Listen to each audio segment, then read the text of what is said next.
Eu quero falar para você hoje sobre atitude. Nada substitui uma atitude. E eu quero que você repita uma frase comigo. Aliás, deixa eu falar e depois você repete. O seu passado está na sua mente, mas o seu futuro está nas suas mãos. Vou repetir. Seu passado está na sua... Mas o futuro está nas suas mãos. Ou seja, depende de você o seu futuro. Não depende de ninguém e nem do que você foi ou deixou de ser, ou aconteceu ou deixou de acontecer. Vou começar essa palestra com uma história verídica. Chegou ao meu conhecimento, eu não sei a fonte dela, mas sei que é verídica. O que é a atitude e o poder de uma atitude? Um rapaz, um garotinho, nos Estados Unidos, a missão dele todo dia de manhã era pegar lenha para colocar na caldeira e aquecer a casa, porque no inverno rigoroso, é muito frio, tem que ter aquecedor em casa. Então a missão dele todo dia pegava a madeirinha, colocava lá na caldeira, aquecia a casa para deixar a casa quentinha. Um dia esse garoto pegou madeiras, colocou na caldeira e ele voltou a deitar. Sem que ele percebesse, a casa começou a pegar fogo, casa de madeira. A fumaça fez ele ficar desacordado. E quando o corpo de bombeiro chegou, ele já estava com 80% do corpo dele queimado. Queimaduras de terceiro e de segundo graus. Quando ele chegou no hospital, na emergência, ele disse que ele estava em coma. Mas ele ouvia o que os médicos diziam. E os médicos diziam assim: como é que nós vamos falar para a mãe dele que ele não vai sobreviver? E ele... ouvindo tudo. Como é que nós vamos dar notícia para a mãe que nós não vamos conseguir salvar esta criança? E um outro médico, um pouco mais positivo, disse: poxa, mas vamos operá-lo. Numa dessa a gente consiga salvar a vida dele. E o outro disse: ainda que a gente salve a vida, ele vai ficar inválido para o resto da vida, ele não vai prestar mais para nada. Melhor teria sido morrido no incêndio. E ele ouvindo tudo. Quem já ficou em coma talvez teve essa experiência de não poder reagir, mas ouvia o que se falava. É verdade ou é mentira? Olha só, a senhora não me deixa mentir. Resultado, fizeram a operação. Depois de muitos dias na UTI, em coma profunda, o garoto acordou, sobreviveu, não morreu. Mas o médico disse: olha, você nunca mais vai andar. Nunca mais. As queimaduras foram tão profundas que destruíram os músculos e os nervos das pernas todas. Ele ficou inválido da cintura para baixo. Só que enquanto ele estava em coma, e ele ouvia aquelas frases: ó, deveria ter morrido, olha, ele vai ficar inválido, não vai prestar para nada. Ele disse que ao invés de se diminuir, uma força nascia dentro dele, e ele tomou uma atitude positiva de dizer para si mesmo: eu vou lutar pela minha vida, eu vou viver. Eu vou voltar a andar com as minhas próprias pernas. Ele tomou essa atitude de lutar por si e pela sua vida. E ele falava isso em coma. Quando ele voltou para casa na cadeira de rodas, o governo tinha dado uma casa nova para a família, e na frente tinha um gramado e uma cerca de madeira. Ele disse que ele ficava olhando para aquela cerca de madeira, sentado naquela cadeira de rodas, desanimado. E um dia, ele ficou tão revoltado que ele se jogou daquela cadeira de rodas e saiu rastejando por aquele gramado. Chegou até a cerca, se apoiou na cerca, e ele saía se movimentando por aquela cerca de ponta a ponta, querendo ficar em pé, mas as pernas não obedeciam. E ele falou: eu fiz isso durante 1 ano. Tinha a marca do meu rastro naquele gramado. Todo dia eu rastejava no mesmo lugar, me apoiava naquela cerca e saía arrastando minhas pernas com a força do braço. Depois de 1 ano, pela primeira vez, as minhas pernas se firmaram. Alguma coisa sobrenatural aconteceu. As pernas se firmaram. E depois que as pernas se firmaram, ele criou um ânimo e continuou todos os dias. Resultado: depois de 3 anos, esse garoto voltou a andar. Primeiro começou com muletas, com andador, depois começou a andar sozinho. E resumindo a história, ele acabou ganhando as Olimpíadas da Universidade dos 100 metros rasos, chegou em 1º lugar. Por que isso aconteceu? Porque dentro de si ele tomou uma atitude positiva de dizer assim: eu não aceito essa palavra que me deram. A coisa mais forte que pode acontecer com você essa semana, você saindo daqui hoje, é você se tornar de hoje em diante um homem de atitude, uma mulher de atitude, um jovem de atitude, um idoso de atitude. Porque é isso que vai mudar a história da sua vida. Olha o que Salomão deixou escrito lá em Eclesiastes 9:11. Para mim, o meu versículo, um dos preferidos no tocante à vida financeira. O que eu vou ler para você está na nova tradução da Bíblia de hoje. Talvez esteja um pouquinho diferente da sua, mas é o mesmo significado. E ele diz assim: olha, eu descobri mais uma outra coisa no mundo. Nem sempre são os corredores mais velozes que ganham as corridas. Nem sempre são os soldados mais valentes que ganham as batalhas. Notei ainda que as pessoas mais sábias nem sempre têm o que comer. E que as pessoas mais inteligentes nem sempre ficam ricas. E notei também que as pessoas mais capazes nem sempre alcançam as altas posições. Repete comigo: tudo depende da ocasião. O que é a ocasião? Tudo depende do momento. Tudo depende de você aproveitar a oportunidade naquele momento. E só aproveita a oportunidade uma pessoa que é de atitude. Uma pessoa parada, uma pessoa acomodada, não adianta trazer oportunidade para ela que ela não vai abraçar. Uma pessoa acomodada, não adianta Deus abrir porta para ela que ela não vai entrar por aquela porta. Uma pessoa acomodada, não adianta Deus criar situações para ela que ela não vai aproveitar. Então olha que coisa. Salomão disse: olha, eu descobri que não são os mais ligeiros que chegam em primeiro lugar. Poxa, a gente sempre ensinou para vocês, e a gente sempre pregou isso, que você tem que pensar rápido, que no mundo dos negócios você tem que bater no ferro enquanto ele está quente. É ou não é? Não dá para você ficar esperando a coisa passar, não. Tem que ser ligeiro no mundo dos negócios. Mas Salomão disse: não é o mais ligeiro que chega em primeiro lugar. A gente sempre pregou para você que você tem que ser valente, é ou não é? Bater de frente com o problema, encarar as dificuldades, enfrentar a tempestade, não fugir de dívidas, enfim, entrar no mercado, mergulhar de cabeça, ser guerreiro. É verdade ou é mentira? Mas Salomão disse: nem sempre os valentes ganham a batalha. Todo dia a gente pede a Deus sabedoria. Mas Salomão disse: eu vi que o sábio passa fome. E você conhece um monte de gente muito sábia, mas que mal tem o que comer em casa. Verdade ou mentira? Sim ou não? Não são os mais inteligentes que alcançam as melhores posições. Você conhece pessoas que são muito menos capazes do que você e estão numa posição melhor do que você. Se você estivesse lá, você faria muito mais. É verdade ou é mentira? Então ele encerrou dizendo assim: tudo depende da ocasião. Tudo depende da pessoa saber aproveitar a oportunidade quando ela vem. Tudo depende dela ser uma pessoa de atitude. Olha o garoto: eu decido viver. Eu decido que eu vou voltar a andar, independente do que a medicina diz ou que as minhas pernas me dizem. Dentro de mim, eu tomo uma atitude de lutar pela vida. Amém? Entende onde eu quero chegar? Quando a gente era criança, nós tínhamos uma definição de sucesso. O tempo foi passando, a nossa definição foi mudando. Por favor, preste muita atenção.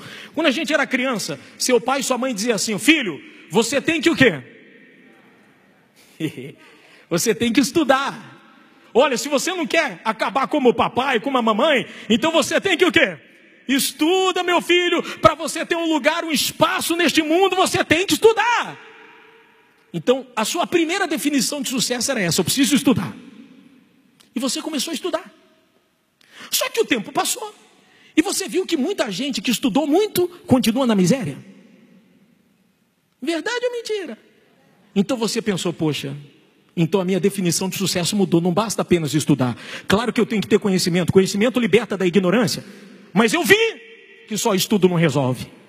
Quando você estudava, todas as turmas que você passou, tinha uma pessoa que ela era a mais inteligente da turma. Era aquele destaque, né? Era aquela pessoa que ela destoava de todo mundo. Sempre aquela pessoa mais aplicada, mais inteligente. Todo mundo queria sentar perto dela. Quando tinha trabalho em grupo, todo mundo queria fazer trabalho com ela, porque era nota garantida. Aí você pensava: caramba, essa pessoa quando crescer, ela vai arrebentar, vai fazer a diferença. Você cresceu, ela cresceu, e você viu que com toda a inteligência dela, a vida dela continua sendo uma vidinha. Então seu conceito de sucesso mudou. Já não era só estudar, já não era só ser inteligente.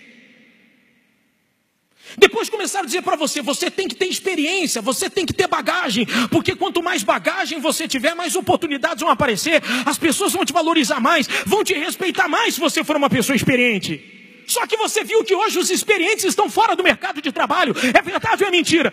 Então as nossas definições de sucesso estavam todas erradas.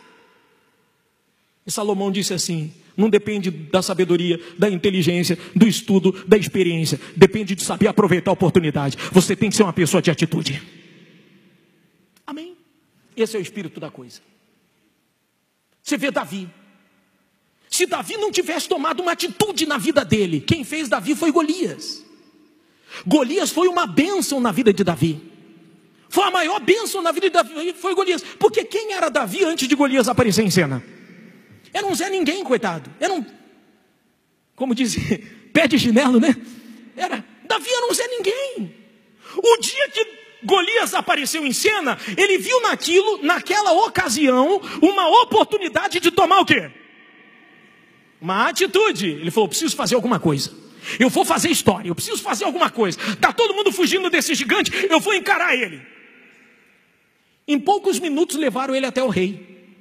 Nenhum soldado tinha ido até a presença do rei. Foi lá um garotinho de 17 anos chamado Davi. Por causa da atitude dele, ele compareceu diante do rei. Por causa da atitude dele, o rei liberou ele para a batalha. E por causa da atitude dele, ele derrubou Golias. E fez história ou não fez? Ah, fez, meu amigo.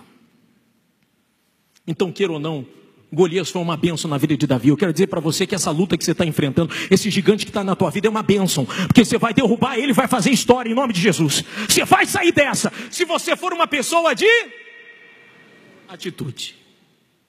Entende onde eu quero chegar? Lembram de Moisés? Quando ele estava diante do mar vermelho, e ele começou a clamar, e ele começou a orar, e ele começou a falar, meu Deus, pelo amor de Deus, me ajude, me ajude. Moisés olhava para um lado um deserto que não acabava, coitado. Olhava para um outro um deserto tremendo. Olhava para frente um mar que era impossível atravessar com 3 milhões de pessoas sob sua responsabilidade. Ele olhava para trás e via que Faraó estava chegando para capturá-los e voltar a ser escravos. E ele desesperado começou a clamar. Deus chamou a atenção de Moisés e deu um chacoalhão de Moisés. Falou, Moisés, por que você está clamando? Por que clamas a mim? Agora não é hora de orar. Agora é hora do quê? De agir, de atitude, rapaz. O que você tem na tua mão? Um cajado. Então, não foi o cajado que você tomou atitude para acabar com o Egito? Então levanta esse cajado, rapaz, estende para o mar, continua marchando, porque o mar vai se abrir. Então tem gente que ora demais e age de menos. Tem gente que faz corrente demais, mas da porta para fora não toma atitude nenhuma. Você tem que ser um homem de atitude de hoje em diante, uma mulher de atitude daqui para frente. Para encerrar e a gente fazer um clamor forte nesse sentido, você já deve ter ouvido falar daquele David Camelot. É um palestrante aí do Brasil. Ele cobra cada palestra dele de 10 a 30 mil reais para fazer uma palestra. O camarada alguns anos atrás era pobre, miserável. E ele disse assim, um dia eu saí de casa para comprar um remédio na farmácia. Minha esposa estava doente em casa, gemendo de dor. Eu só tinha 12 reais no bolso. Quando eu cheguei na farmácia e perguntei quanto é o remédio, o farmacêutico disse, é 24 reais. Ele falou, eu só faltei implorar de joelhos para ele me fazer o remédio mais barato. E ele disse assim, eu não posso fazer nada por você. Ele disse, aquele dia nasceu uma revolta dentro de mim. Eu saí daquela farmácia chorando e falei, o que eu vou fazer? Minha mulher está morrendo em casa, eu não tenho dinheiro. Ele pegou aqueles 12 reais e comprou de paçoca. Sabe o que é paçoca? Doce de amendoim. Ele pegou 12 reais e comprou de paçoca. Em uma hora, aqueles 12 reais virou 24 reais. Ele falou, caramba. Não é que eu tenho um talento que eu não sabia? Aí ele pegou os 24 reais, comprou de paçoca, dobrou o valor. Sei que no final ele já estava com 40 e poucos reais. Ele chega na farmácia, onde foi desprezado e humilhado, pagou o remedinho à vista, ainda voltou para casa com dinheiro sobrando. Ali, meu amigo, nasceu nele um espírito empreendedor, ali nasceu uma empresa. Naquele momento de dificuldade, naquele Golias, naquele gigante, nasceu a ocasião para virar o jogo. Ele descobriu o talento para venda, o poder comunicador que ele tinha. E ali ele começou todo dia a vender. E daqui a pouco foi 1.000 reais, 2.000, 5.000, 10.000, 50.000. Montou a primeira banquinha dele. Era uma banquinha diferenciada. Ele colocou um som no volume alto. As pessoas passavam na rua e ele, com o seu talento, começou a falar e contar piada e contar história. E as pessoas vinham e ele começou a vender. Hoje o camarada é milionário. Milionário, é semi-analfabeto. Foi recebido lá em Nova York com tapete vermelho. Então a ocasião obrigou ele a fazer o quê? Tomar uma atitude. Essa situação de aperto não é para você ficar de cabeça baixa, não é para você tomar uma atitude, meu amigo. Se você está desempregado, não fique esperando a porta do emprego se abrir. Aproveite esse momento que você está parado, faça alguma coisa. Não saia de casa para procurar emprego, saia de casa para ganhar dinheiro. Você que está esperando a causa na justiça sair para depois você começar alguma coisa, negativo. Comece agora, porque quando a causa sair você vai ter dinheiro para investir. Não fique esperando a coisa acontecer. Essa semana tem que ser uma semana do quê, gente? Não ouvi nada. Não ouvi nada. Fala para a pessoa que essa semana tem que ser uma semana de atitude, meu amigo. Fala para ele aí, se for uma semana de atitude, Deus vai adiante de você. Quando você se levanta para tomar uma atitude, Deus se levanta do trono dele para comprar a sua batalha. Quando você fica parado, Deus fica parado esperando você. Coragem, porque com coragem você vai tomar atitude. Ousadia para sair daqui hoje e fazer alguma coisa diferente essa semana. Eu não sei o que você vai fazer de diferente. Se vai mudar de ramo, se vai mudar de empresa. Não sei se você vai mandar alguém embora que está te prejudicando. Não sei o que você vai fazer. Mas alguma coisa nova você vai fazer essa semana. Deus vai te dar direção em nome de Jesus. Diga, eu vou arrebentar em nome de Jesus. Tá fraco, gente. Fala com fé. Esse é o espírito da fé. O segredo da prosperidade está aqui, ó. Eclesiastes 9:11. Se você levar isso aqui para a vida toda, você vai arrebentar. O passado está na sua mente, mas o futuro está na tua mão. Então vira a página e vamos reconstruir a nossa vida. Vamos escrever uma nova história. Em nome de Jesus.